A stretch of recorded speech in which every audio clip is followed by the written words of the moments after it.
So, you're an idealist. Nope. Maybe. I don't have a type. Everybody has a type. Everybody. Maybe I'm the professional type. Oh, old school. No women, no children type. Women are fair game. Gender equality. Very progressive. She's a feminist. Should have been watching this thing. Yes, he should have been, because this thing was watching him. Oh! DDT! He wants to get on top of him. It's all over, folks.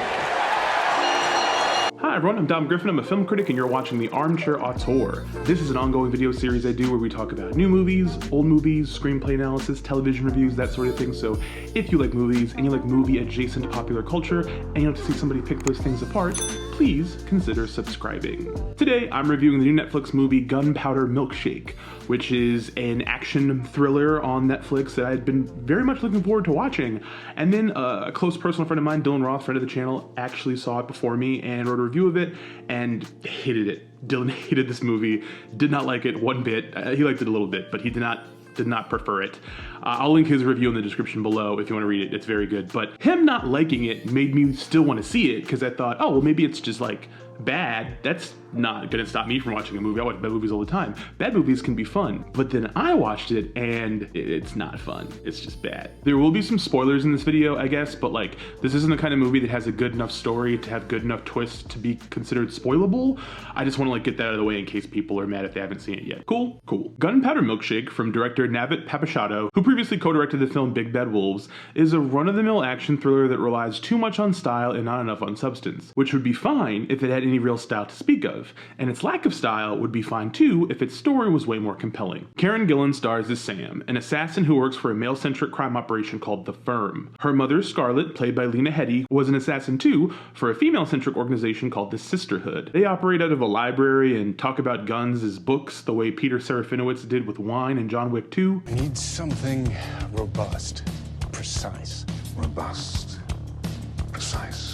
Basically, Scarlett abandoned Sam as a child, leaving her to be raised by the firm's HR person, played by Paul Giamatti. So now she deals death for powerful men in suits. But when they send her on a mission to retrieve stolen funds from a thief on the business's straight side, she discovers that killing him leaves his daughter orphaned and alone the way she was. So, Sam forms a bond with this girl, played by My Spy's Chloe Coleman, enlisting the help of the sisterhood women she hasn't seen since childhood, played by Carla Gugino, Angela Bassett, and Michelle Yeoh, as well as her own mother who comes back on the scene. Gunpowder Milkshake becomes sort of a family drama walking around in John Wick, Shoot 'em Up, Lucky Number 11, Bad Times at the El Royale, Kill Bill cosplay. It's kind of a cosmic gumbo.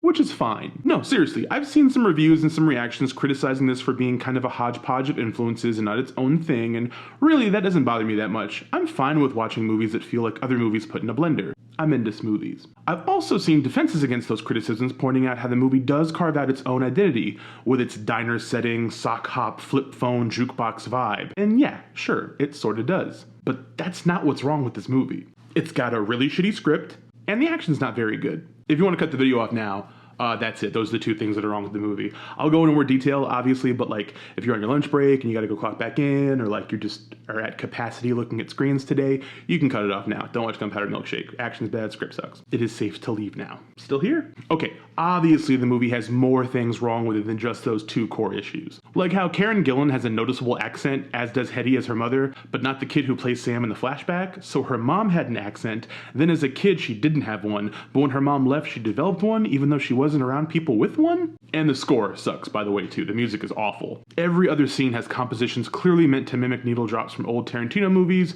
with slow-mo added for dramatic effect, but the actual needle drops themselves are ill-fitting as well. And as great as the actual leading players are, most of the side characters are complete nobodies. Seriously, one look at the poster shows this flick is stacked with people I love seeing on screen, but they all somehow feel underutilized, and most of the people Sam actually has to contend with feel like NPCs at best. But those things wouldn't bother me if the script was any good. Like, I can forgive the crummy, try-hard dialogue. Oh, and get rid of those Stone Age firearms you carry. But I've had them for years. Find an open fender and get yourself some clean broomsticks. But despite having such an exemplary cast on display, the characters themselves feel flat and boring, with any interest coming from the performers directly, like the trio of Gugino, Bassett, and Yeoh, who clearly should have just gotten their own movie, preferably made by someone else. Gillan is solid enough, but doesn't have as much to chew on as you would think. Really, the only person who has any real fire is Chloe Coleman's Emily. That little girl is going places. But story-wise, the plotting is boring, the runtime is too long, and it feels like a movie made by your annoying college roommate who learned all the wrong lessons from Pulp Fiction. I pride myself on never tapping out of movies, but there were so many moments where I glazed over or thought this shit was done, only to see I was only 50 or 60% of the way to the credits. And I know what you're thinking. But Dom, you defend a lot of stupid-ass movies on this channel. That's correct. I am a dumb bitch with questionable taste. We've firmly established that. But I defend dumb action movies when they're fun and when the action is cool. Gunpowder Milkshake is not fun. The action is not good. Sure, it has a brash color palette and some very showy staging, but the action itself fucking sucks. The choreography might look better if they had more time to iron out the kinks, or if they could film and edit it together and not look so messy and garbo. Also, for a movie that sells itself with the fucking title Gunpowder Milkshake, there just isn't enough action to distract from how bad the writing is. You spend long periods of time waiting for bursts of action, and then when they do come, they're so underwhelming that you get bored during the next talking head segment thinking, surely the next bit of action will be better, but then no, it just never is.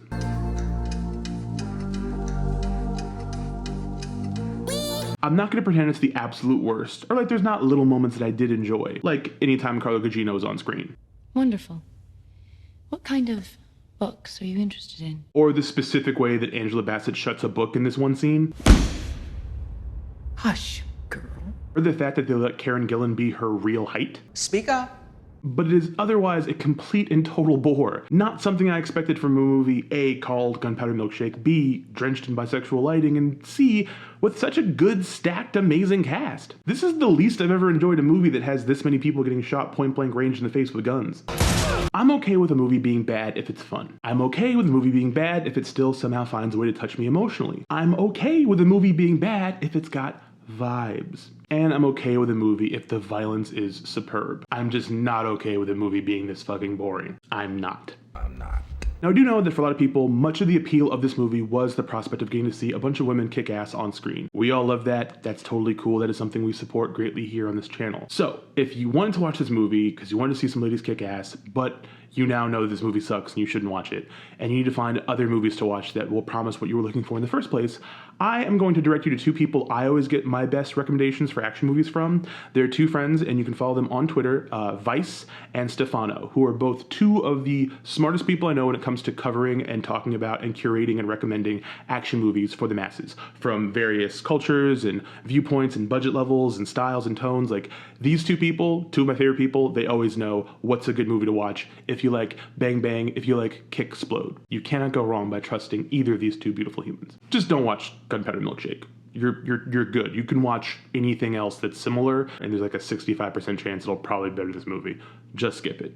Life's too short. Those are my thoughts on Gunpowder Milkshake. Didn't like it, don't watch it, find something else.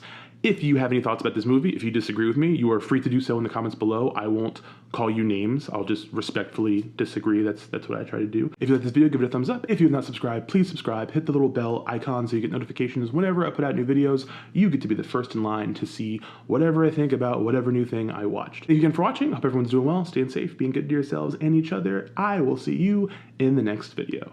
Bye.